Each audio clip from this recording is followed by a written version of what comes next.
예, 그러면 이제 404페이지 거기 유동부채 실전 연습 문제를 좀 풀어보겠습니다. 자, 거기 1번부터 볼게요. 1번에 인성물산으로부터 원재료 1,400만 원을 매입함과 동시에 대금 중 800만 원을 외상으로 하였고 나머지 금액은 약속어음을 발행하여 교부하였다. 원재료 1,400 주고 산 거죠.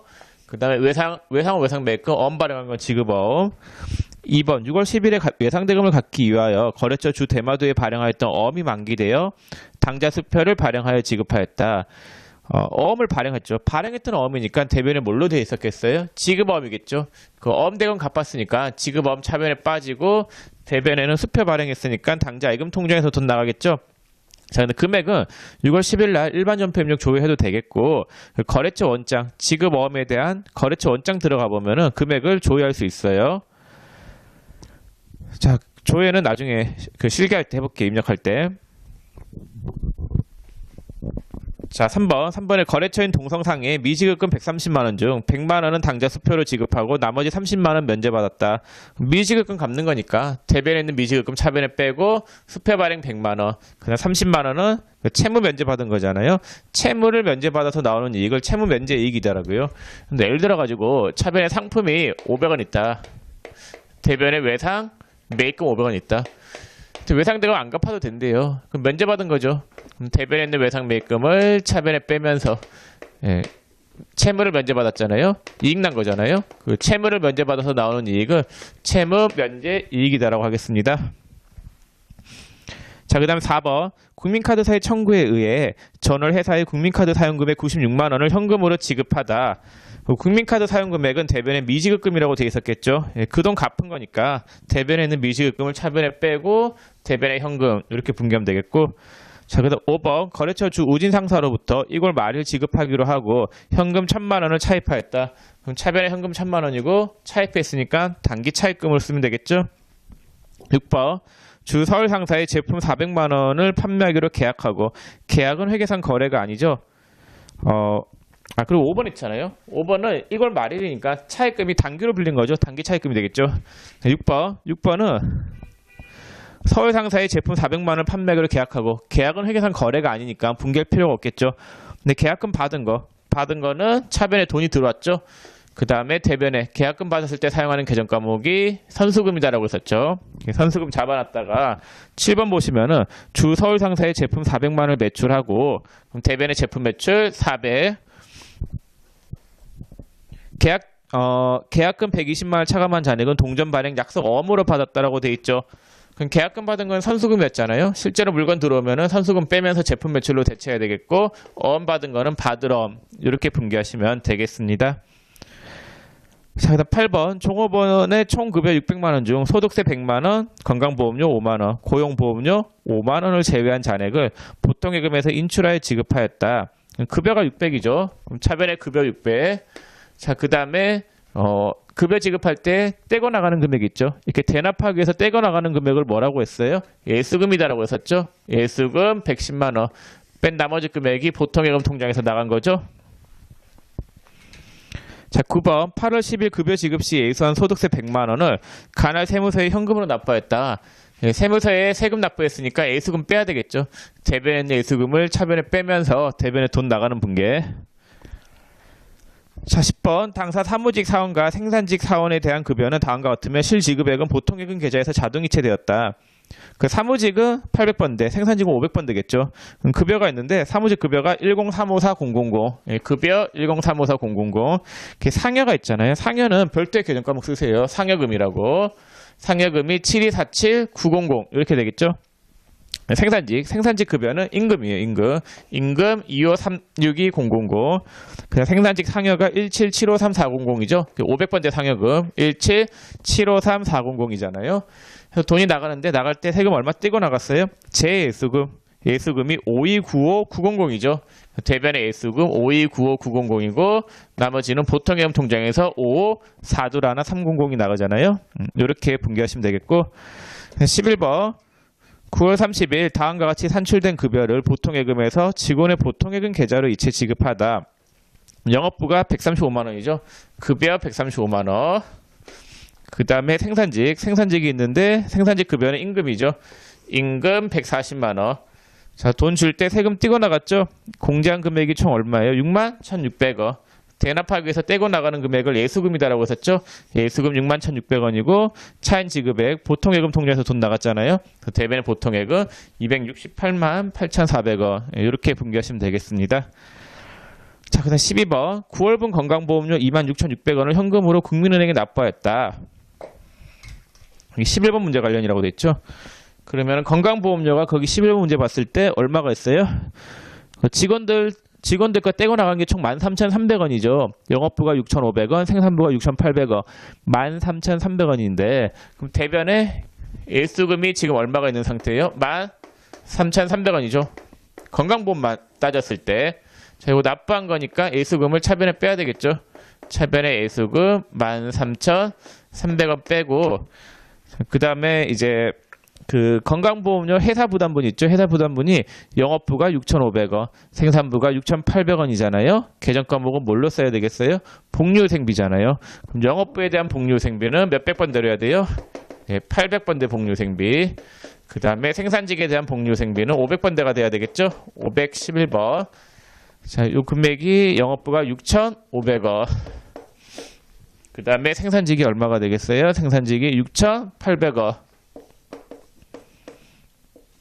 자, 돈은 뭘로 줬대요? 대금은 현금으로 납부했죠. 대변의 현금. 자, 이렇게 분기하시면 되겠습니다. 그래서 현금은 저 합한금액 하면 되겠죠. 26,600원.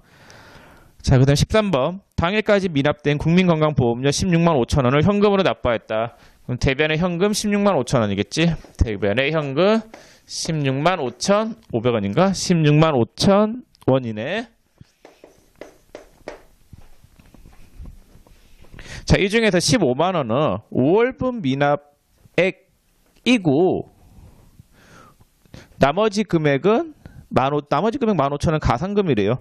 자, 그럼 7만 5천 원만큼은 15만 원이 미납분인데 7만 5천 원은 회사부담분이죠. 이건 뭘로 잡혀 있었겠어요? 대변에 예수금이었겠죠. 그래서 예수금 7만 5천 원을 차변에 빼요. 그 다음에 회사부담분은 뭘로 처리하면 되겠어요? 복리후생비죠. 건강보험료니까. 복리후생비인데 사무직 사원이잖아요. 그래서 사무직 사원 복리후생비 몇백 번대예요? 800번대 복리후생비. 그냥 추가로 더 나간 돈 15,000원 있죠? 이거는 뭐예요? 가상금이죠. 가상금은 뭘로 처리하면 되겠어요?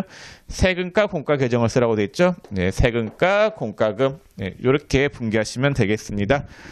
그래서 4대 보험 같은 경우에는 회사 부담분이 있고 종업원 부담분이 있잖아요. 종업원 부담분은 급여 지급할 때 떼고 나갔으니까 예수금 납부하죠. 그 다음에 회사 부담분은 뭘로 쓰면 되겠어요? 복리후생비. 건강보험료는 복리후생비. 국민연금은 세금공과금. 그 다음에 산재보험하고 고용보험은 보험료로 처리하면 되겠죠. 자, 그 다음 14번. 14번 풀어야 되는데 이건 칠판을 좀 지우고 풀겠습니다. 자, 근데 14번 풀게요. 거기 14번 보시면은 10월 30일에 공장 근로자 급여와 관련된 원천 징수 금액 중 국민연금과 근로소득세, 지방소득세를 현금으로 납부했다. 자, 국민연금 근로자 부담분이 얼마예요? 16만 2천 원이죠. 급여 지급할 때 이렇게 예수금 떼고 왔겠죠? 자, 그 다음에 근로소득세하고 지방소득세 22만 원, 예수금이었겠죠? 예수금이 요만큼 있어요. 총 38만 2천 원. 납부했죠? 그럼 대변에 예수금을 차변에 빼요. 차변에 예수금 38만 2천 원. 자, 그 다음에 거기 회사부담분이 얼마예요? 16만 2천 원이죠? 회사부담분은 계정 과목을 뭘로 써야 되겠어요? 국민연금이니까 국민연금은 세금과 공과금으로 처리해야 되겠죠? 그 문제에서 세금과 공과금을 하라고 돼 있죠? 자, 그 금액이 얼마냐면요. 16만 2천 원이네. 자, 근데 공장이니까 몇백 번대, 500번대 이렇게 분기하면 되겠죠? 그 다음에 대금은 뭘로 납부했어요? 현금. 대변의 현금. 네. 현금이 얼마죠? 52만 4천 원이겠네. 두 개 더하면은 네, 이렇게 분기하시면 되겠습니다. 저는 15번에 영업부서에서 기업 컨설팅 전문가인 김영선에게 경영 고문을 받고 다음과 같이 고문 수수료를 당좌예금에서 지급하다. 고문료는 계정 과목이 수수료 비용이 수수료 비용. 그 수수료라고 돼 있죠. 그래서 차변에 수수료 비용 500. 수수료 비용 500이고 자, 줄 때 세금 얼마 띄고 줬어요? 원천세가 22만 원이라고 돼 있죠. 원천세라고 하는 거는 그 대납하기에서 띄고 지급한 대납하기에서 띈 세금 있잖아요. 네, 대납하기에서 소득을 지급하는 자가 뗀 세금을 원천세더라고요. 그래서 그 금액이 22만 원. 예수금이죠. 예수금 22만 원이고 자, 나머지 금액은 뭘로 지급했대요? 당자예금. 네. 자, 16번 대표이사의 친구인 안수희 씨로부터 차입한 차입금 4억 원에 대한 이자 비용 1,000만 원이 발생하여 원천 징수 세액 275만 원을 차감한 나머지 금액 725만 원을 현금 지급하였다. 그럼 이자가 얼마냐면요. 1,000만 원이죠. 차변에 이자 비용 1,000만 원. 자, 이자가 1,000만 원인데 세금 얼마 띄고 나갔어요? 275만 원 띄고 나갔죠. 이렇게 대납하기에서 띄고 나가는 걸 예수금이다라고 하죠. 예수금 275만 원. 그 다음에 나머지 금액은 뭘로 지급했대요? 현금으로 지급했다. 그럼 대변의 현금 725만 원. 이렇게 분개하시면 되겠습니다. 자, 17번 출장 중인 영업사원 이정수로부터 내용을 알 수 없는 100만 원이 당사의 당자예금 계좌로 입금되었다. 그럼 차변에 당자예금 100만 원이고 내용을 모르는 돈이 들어왔으니까 대변에는 가수금이죠. 돈이 들어왔는데 어떤 계정 과목으로 써야 될지 모를 때 임시로 쓰는 계정 과목이 가수금이라고 했었죠. 그래서 차변에 당자예금 100만 원. 차변에 당자예금 100만 원. 네, 대변에 가수금 100만 원이고 자, 그 다음 페이지 18번 문제 보시면은 이 가수금 100만 원에 대한 내역을 밝혔죠. 그럼 대변에 있는 가수금 100만 원을 차변에 빼요. 자, 차변에 빼는데 어떻게 썼냐 봤더니 100만 원의 내역을 확인한 결과 주 우진 상사에 대한 거래로 30만 원은 제품을 매출하기로 하고 받은 계약금이며 계약금을 받은 거니까 선수금 30이겠죠. 선수금 30만 원. 자, 그 다음에 나머지는 70만 원은 기존의 외상대금 중 일부를 회수한 것이다. 외상대금 회수한 거니까 차변에 있는 외상매출금을 대변에 이렇게 빼면 되겠죠. 대변에 외상매출금 70만 원. 19번 지난달 도시가스공사에 대한 가스 수도료 5만 4천 원을 보통예금에서 이체 지급하였다. 그래서 가스 수도료 지급했을 때 돈을 못 줬는 모양이에요. 가스 수도료가 나왔는데 돈을 못 줘가지고 대변에 미지급금이 아니라 미지급 비용으로 잡았는 모양이에요. 근데 미지급 비용은 나중에 결산할 때 배울 건데 일단 미지급금이랑 비슷한 성격이다. 이렇게 알아두세요. 완전히 비슷하진 않는데 다른 점이 많은데 일단 그렇게 알아두시고 요걸 지급했죠. 지급했으면은 대변에 있는 미지급 비용을 어디로 빼야 되겠어요? 차변에 빼야 되겠죠. 돈 갚은 거니까 미지급 비용 5만 4천 원. 옛날에 가스 수도료 냈을 때 차변에 가스 수도료였겠죠. 이 가스 수도료 계정 과목 안 배웠는데 나중에 뒤에서 배울게요. 나중에 뒤에서 배울 건데 참고로 이 가스 수도료 낸 게 공장에서 발생한 거면은 가스 수도료이고 그 다음에 저기 공장 이외에 본사 있잖아요. 본사에서 발생한 거면은 수도광열비로 쓴단 말이에요. 나중에 뒤에서 할게요. 자, 미지급 비용 있죠? 이거 갚았으니까 빼고 돈은 어느 통장에서 나갔대요? 보통예금. 대변에 보통예금 5만 4천 원. 자, 20번에 대용 상사에 사무실을 임대하였는데 임대보증금 3천만 원 중 300만 원만 대용 상사 발행 당자 수표로 받고 나머지는 월 말에 지급하기로 하였다라고 돼 있죠. 그래서 20번 문제 같은 경우에는 여러분들이 어떻게 보면은 요게 지금 여기 와야 될 문제가 아니라 저 뒤에 와야 될 문제인데 비유동 부채 쪽에 왔어야 될 문제이거든요. 임대보증금은 비유동 부채 문제단 말이에요. 자, 근데 제가 기타 비유동 자산 할 때 임대보증금 계정 과목 설명을 드렸었잖아요. 그래서 일단 지금 풀고 갈게요. 나중에 그 비유동 부채 할 때 다시 배울 건데 일단 제가 문제는 풀고 가겠습니다. 임대보증금은 집주인 입장이죠. 집주인 입장에서 보증금을 받은 거는 대변에 이렇게 잡혀 있겠죠. 부채니까. 나중에 갚아야 될 돈이잖아요. 갚아야 될 돈이기 때문에 대변에 임대보증금 3천만 원 이렇게 잡아놨어요. 그래서 그 계약 기간이 끝나가지고 세입자가 나가면은 이 돈 줘야 되겠죠. 그래서 대변에 있는 임대보증금 3천만 원을 차변에 빼요. 임대보증금 3천만 원을 차변에 빼고 돈을 어떻게 줬냐 봤더니 300만 원만 대용상사 발행 당좌 수표로 받고 죄송해요. 완전 삽질했네. 이게 아니지. 보증금 받은 거죠. 네, 보증금 받은 거니까 차변에 차변에 뭘로 받았어요? 보증금을 300만 원은 수표로 받았죠. 차변에 현금 300. 나머지는 월말에 받기로 했으니까 뭐가 돼요? 미수금이죠. 미수금 2,700 이렇게 되겠죠. 보증금 받은 거니까 대변에 임대보증금 3,000 이렇게 분개하시면 되겠죠.